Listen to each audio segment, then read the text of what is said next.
दोस्तों, mutual fund के regular updates और बेस्ट म्यूचुअल फंड जानने के लिए आप मेरे साथ जुड़ सकते हैं। नीचे वाला जो लाल कलर का बटन है इसको दबा दीजिए और ये जो घंटे वाला निशान है इसमें ऑल नोटिफिकेशन ऑन कर दीजिए। दोस्तों, ये बिल्कुल सच बात है कि इंडिया के अंदर 80% से ज्यादा लोगों का कोई गोल नहीं रहता है पर्सनल इन्वेस्टमेंट का। कोई भी पर्टिकुलर आइटम के अंदर इन्वेस्टमेंट कर देते हैं, ब्लाइंडली कोई भी म्यूचुअल फंड पकड़ लेते हैं या कोई भी असेट क्लास में ऐसे ही इन्वेस्टमेंट चालू कर देते हैं विदाउट टेकिंग एनी नोटिस। क्या गोल है, कितना टाइम पे मुझे पैसा चाहिए, कितना कॉर्पस चाहिए, कुछ नहीं देखते हैं। तो आज आपको जो भी चीज मैं बताने वाला हूं ना, ये वीडियो में इतना इंपॉर्टेंट है आपके लिए, बस आप देख लेना यार, मेरे लिए देख लेना। नमस्कार दोस्तों, मेरा नाम है गिरधर। चलिए वीडियो शुरू करते हैं। दोस्तों, ये जो चीज आपको आज बताऊंगा ना, ये चीज के लिए पर्सनल फाइनेंशियल एडवाइजर आपसे बहुत पैसा लेते हैं और ये चीज आपको फ्री में बताऊंगा एकदम इजी तरीके से, ताकि आपको पूरा क्लियर समझ में आए कि आपको क्या करना है। तो इसको समझ जरूर लेना और ऐसे स्किप करके मत चले जाना आगे में, क्योंकि आप बहुत बड़ी चीज यहां पे लूज कर देंगे।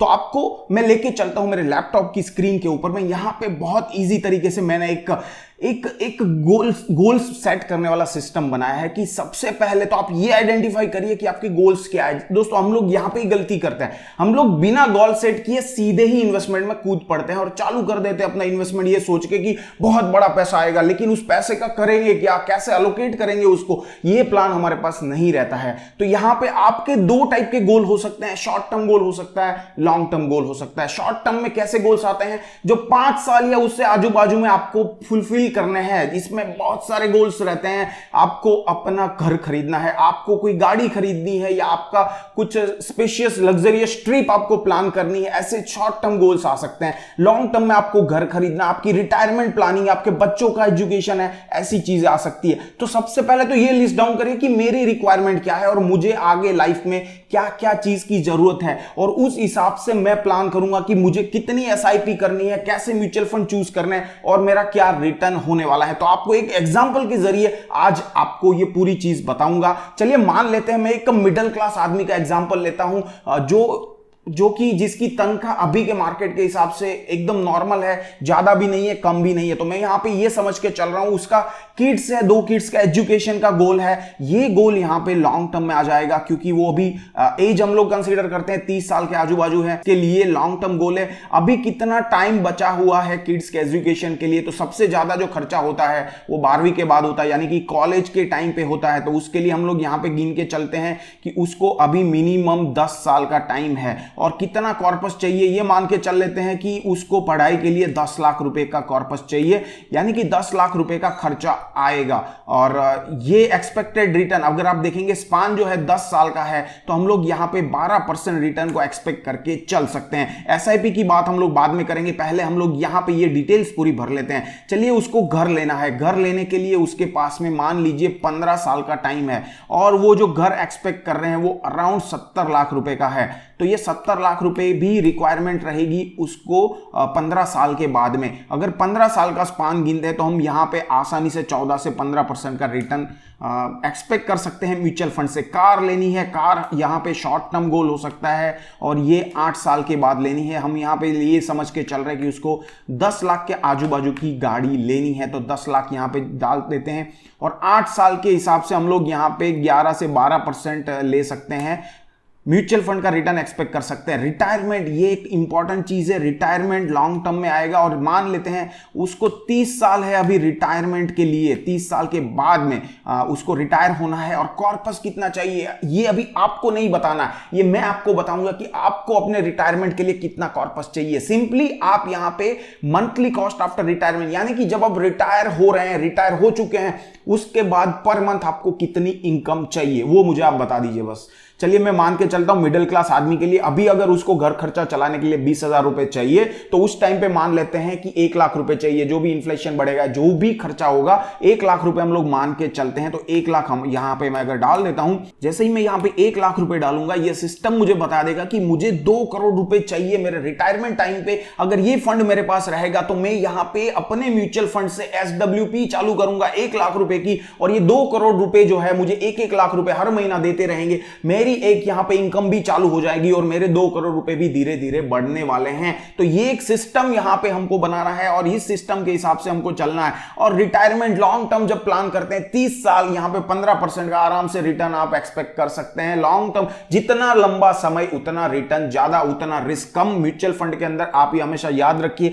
तो ये यहां पे हमारे 4 गोल हमने लिख लिए और हमें कितना कॉर्पस चाहिए वो लिख लिया। अब जो है वो सबसे इंपॉर्टेंट चीज आती है कि कितने रुपए की एसआईपी करनी है ये कॉर्पस को बनाने के लिए। तो इसके लिए सिंपल सा कैलकुलेटर हम लोग यूज करने वाले हैं जिसको बोला जाता है एसआईपी कैलकुलेटर। तो यहां पे मैं एक साइड में दूसरी विंडो ओपन कर देता हूं जो ऑलरेडी खुली हुई है। तो यहां पे चलिए 1 बाय 1 लेते हैं। किड्स एजुकेशन हमारे पास हमको चाहिए 10 लाख रुपए। तो सबसे पहले यहां पे मैं ये डाल देता हूं कि एक्सपेक्टेड रेट ऑफ रिटर्न क्या है, जो यहां पे लिखा हुआ है 12%। और टेन्योर मेरे पास कितना समय है, 10 साल का समय है। और मैं यहां पे 1 बाय 1 फिगर लिखना चालू करता हूं। चलिए मैं मान लेते हैं कि 8,000 रुपए से हम लोग एसआईपी चालू करते हैं। कितना पैसा यहां पे जमा होगा, तो आप देख सकते हैं यहां पे 18 लाख रुपए जमा हो रहा है। हमको इतना ज्यादा नहीं चाहिए। फिर से हम लोग यहां पे डालते हैं 4,000 रुपीज और यहां पे एक बार चेक करते हैं। तो ये आ रहा है अराउंड 9.29, यानी कि हमको 4,500 रुपए चाहिए हमारे किड्स एजुकेशन को फुलफिल करने के लिए। ये गोल को फुलफिल करने के लिए 4,500 रुपए की एसआईपी हमको चालू करनी पड़ेगी सिंपली। ठीक है, होम लोन। अब ये जो होम है ये खरीदने के लिए मुझे चाहिए 70 लाख रुपए। ये 70 लाख मुझे 15 साल है मेरे पास। यहां पे फिर से हम लोग वही चीज चालू करेंगे। 15 साल का टाइम डालेंगे, रेट ऑफ रिटर्न डालेंगे 14% का। और हमको चाहिए कितने टोटल, यहाँ पे 70 लाख। तो हम लोग यहाँ पे पैसा डालना चालू करते हैं। 15,000 की अगर मैं एसआईपी करता हूं तो मेरे पास कितना कॉर्पस बचेगा, तो आप देख सकते हैं 91 लाख। तो इससे थोड़ा और कम चाहिए, 13,000 रुपये एक बार डाल के देखते हैं।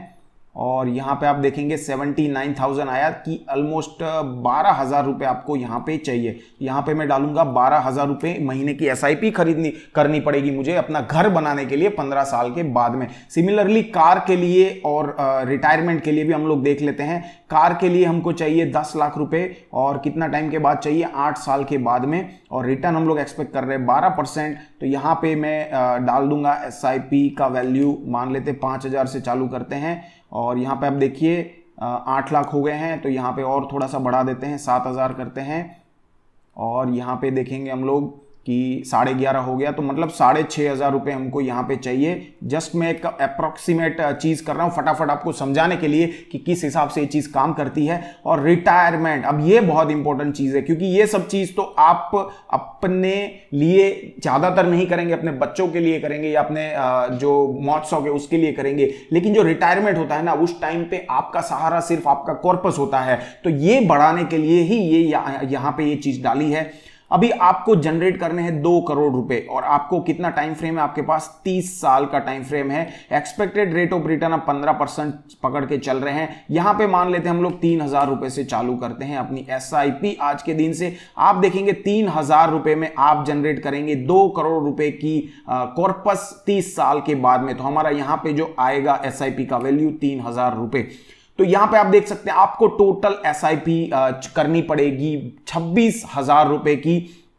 26,000 रुपए में आपकी ये 4 एसआईपी है। इसमें सबसे बड़ी एसआईपी आपकी होम लोन की है क्योंकि यहां पे 70 लाख रुपए चाहिए 15 साल में। अगर ये टेन्योर आप और बढ़ा देते हैं तो आपका एसआईपी का वैल्यू कम हो जाएगा। और अगर आप यहां पे देखेंगे रिटायरमेंट, आपको 2 करोड़ चाहिए 30 साल के बाद, यानी कि जितना ज्यादा समय उतनी कम एसआईपी की वैल्यू, उतना ज्यादा रिटर्न आप एक्सपेक्ट कर सकते हैं। तो इस हिसाब से आपको अपने गोल सेट करने हैं, आपको अपना कॉर्पस कितना चाहिए वो अमाउंट सेट करना है और आपको अपनी एसआईपी सेट करनी है।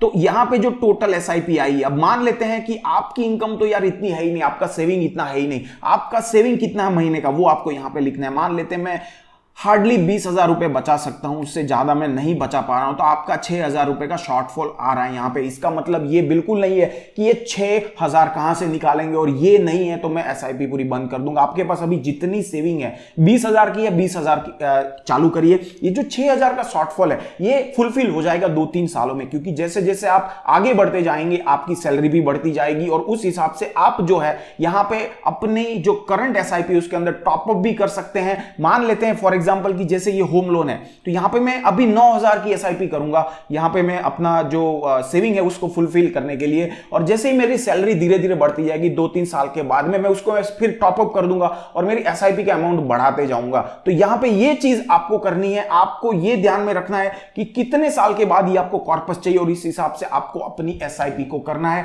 गोल्स बहुत इंपॉर्टेंट होते हैं जब भी आप इन्वेस्टमेंट चालू करते हैं, तो आप अपने ऐसे लिस्ट डाउन करिए अपने गोल्स को और उस हिसाब से एसआईपी करिए। अब बहुत इंपॉर्टेंट बात कि ये जो एसआईपी आई है, ये एसआईपी का जो अमाउंट आया है इसको मुझे किस म्यूचुअल फंड में इन्वेस्ट करना है, तो ये मैं हर बार आपको बताता हूं। जितना लंबा समय है उसमें आप रिस्क ले सकते हैं। तो मैंने एक पोर्टफोलियो के ऊपर भी वीडियो बनाया था कि आप अपना पोर्टफोलियो कैसे डिजाइन कर सकते हैं, तो उस वीडियो को जरूर देख लेना, मैं लिंक डिस्क्रिप्शन में दे दूंगा। तो आपको आइडिया आ जाएगा कि मान लेते हैं रिटायरमेंट है, 30 साल का टाइम है, लॉन्ग टर्म है, तो उसमें मेरा पोर्टफोलियो किस टाइप का होना चाहिए, यानी कि मुझे 3000 रुपए जो है वो किस में इन्वेस्ट करने हैं वो आपको पता चल जाएगा, किस टाइप के म्यूचुअल फंड में इन्वेस्ट करना है। मान लेते हैं वो 3000 रुपए में मैं 60% अमाउंट लार्ज कैप में डाल देता हूं और जो बाकी का अमाउंट बचता है उसको स्मॉल कैप में डाल देता हूं या फ्लैक्सी कैप में या किसी में डाल देता हूं। तो वो जो मुझे कैटेगरी मिली उसमें बेस्ट म्यूचुअल फंड कौन सा है, उसके वीडियो की सीरीज भी मैंने लास्ट वीक में ही बनाई है। तो उसमें से आप बेस्ट म्यूचुअल फंड चूज कर लीजिए, आप उसके अंदर पैसा डाल दीजिए।